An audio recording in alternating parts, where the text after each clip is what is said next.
শেষ নবী হিসেবে আগমন করেছেন। নবী সাল্লাল্লাহু আলাইহি ওয়াসাল্লাম দুনিয়ার জমিনে যখন জীবিত ছিলেন আল্লাহ পাক রব্বুল আলামিন ওহী পাঠিয়েছেন। রাসূল সাল্লাল্লাহু আলাইহি ওয়াসাল্লামের কাছে ওহীর দরজা ঘোষণা করা হয়েছে।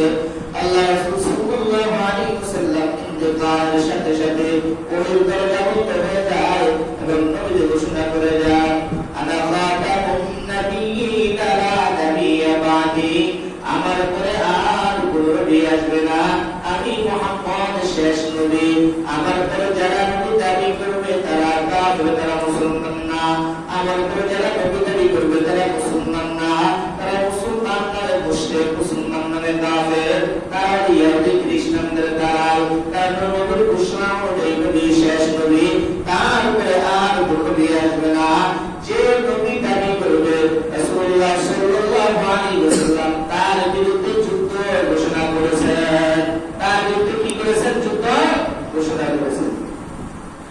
খতমে নবুয়তের পরিচয় রাসূলুল্লাহ সাল্লাল্লাহু আলাইহি ওয়াসাল্লাম সর্বশেষ নবী, তারপরে আর কোন নবী আসবে না। এটা একটি প্রসিদ্ধ বিষয়। আল্লাহ পাক রব্বুল আলামিন পবিত্র কালামুল্লাহ শরীফের মধ্যে বলেন, মা কানা মুহাম্মাদুন আবা আহাদিন মির রিজালিকুম ওয়ালাকিন রাসূলুল্লাহি ওয়া খাতামান নাবিয়্যিন ওয়া কানা আল্লাহু বিকুল্লি শাইইন আলিমা। আল্লাহ পাক রব্বুল আলামিন বলেন, মুহাম্মদ তোমাদের মধ্যে কোনো পুরুষের পিতা না, বরং সে আল্লাহ তাআলার পক্ষ থেকে নবী এবং শেষ নবী। আল্লাহ সর্ব বিষয়ে জ্ঞাত। খাতামুন নাবিয়্যিন দুইটা শব্দ দ্বারা ব্যবহৃত হয়, কেউ বলা হয় খাতামুন নাবিয়্যিন, আবার কেউ বলে খাতামুন নাবিয়্যিন। দুইটার অর্থ একই, অর্থ হলো তিনি শেষ নবী, তারপরে আর কোন নবী আসবে না। তিনি শেষ নবী, তারপরে আর কোন নবী আসবে না। কারণ রাসূল সাল্লাল্লাহু আলাইহি ওয়াসাল্লাম তিনি শেষ নবী। হাদিস শরীফের মধ্যে বলেন, وإنهم سيكون في أمتي كذابون ثلاثون كلهم يزعم أنه نبي وأنا خاتم النبيين لا نبي بعدي। আল্লাহ রাসূল সাল্লাল্লাহু আলাইহি ওয়াসাল্লাম হাদিস শরীফের মধ্যে বলেন, আমার উম্মতের মধ্যে 30 জন নবী দাবিদার আসবে। অবশ্যই অবশ্যই 30 জন ব্যক্তি মিথ্যুক দাবিদার, তারা মিথ্যুক দাবি করবে। কুল্লুহুম ইয়াজউমু আন্নাহু নাবিয়্যুন, তারপরে প্রত্যেকেই দাবি করবে তারা নবী, তারা মিথ্যাবাদী নবী দাবি করবে। ওয়া আনা খাতামুন নাবিয়্যিনা লা নাবিয়্যা বাদি, আল্লাহ রাসূল বলেন, আমি শেষ নবী, আমার পরে আর কোন নবী আসবে না, আমার পরে আর কোন নবী আসবে না।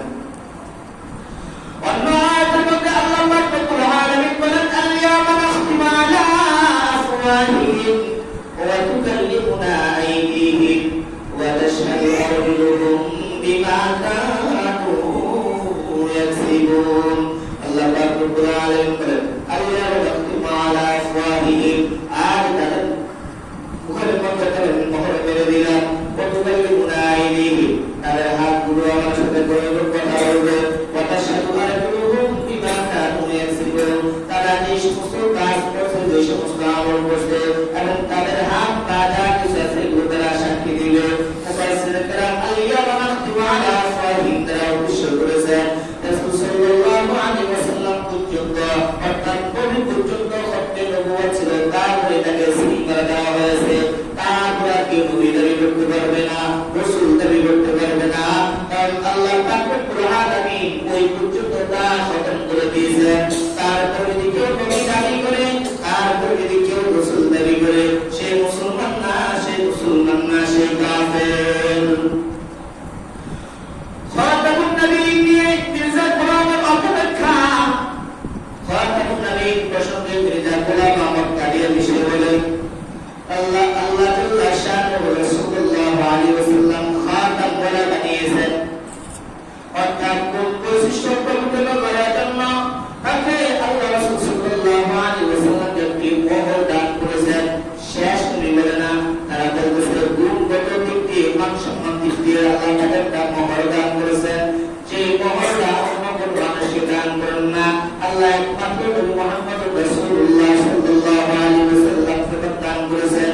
সে এই ধরনের অপব্যাখ্যা করে আর সেই বলে আল্লাহ পাক রব্বুল আলামিন তাকে রূহানি তাওয়াজ্জুহ দ্বারা নবী বানিয়েছেন, তাকে নবী বানিয়েছেন।